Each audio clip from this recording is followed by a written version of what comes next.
हिवरखेड पूर्णा येथे जय मल्हार यात्रा महोत्सवात वाघे मुरळी भव्य स्पर्धा पार पडली। देऊळगाव राजा प्रतिनिधी भीमराव चाटे।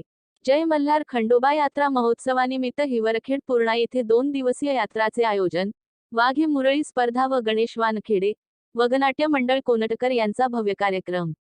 स्पर्धा विजेत्या टीमला बक्षीस देणारे राजू नामदेव डोईफोडे, अरुण भाऊ मखमले, रामकृष्ण कोटे, संदीप रामेश्वर कोटे, बाबूराव आनंदा नागरे, रामप्रसाद सानप, साई कृषी केंद्र समाधान उत्तम नागरे, प्रमुख पाहुणे तोतरामजी कायदे, विनोद भाऊ वाघ, प्रभाकरजी ताठे, रामजाधव एलके मांटे, वाघमारे साहेब ठाणेदार किनगाव राजा केदार साहेब PSI किनगाव राजा, बाबूराव नागरे, दिलीप खंदलकर, कार्यक्रमाचे अध्यक्ष अरुण भाऊ मखवले, उपाध्यक्ष रामभाऊ जयाजी नागरे हे होते।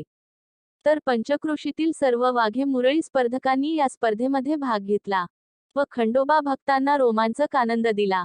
व 19 डिसेंबर 2023 ला मंगळवारला रात्री 9 वाजता गणेश वानखेडे वगनाट्य मंडळ कोनटकर यांचा भव्य दिव्य कार्यक्रम आयोजित आहे। वाघे मुरळी स्पर्धेमध्ये कला स्वर भेदिक खंडोबाची पदे, जनजागरण, दारूबंदी जनजागृती, हिंदू संस्कृतीवर स्पर्धात्मक कार्यक्रम झाले।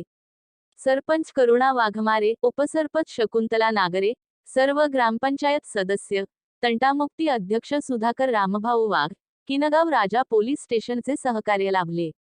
सालाबादप्रमाणे चालणारा हा यात्रा महोत्सव मोठ्या प्रमाणात लोकोत्सव होत आहे। मोठ्या प्रमाणात लोकांमध्ये जनजागृती होत आहे।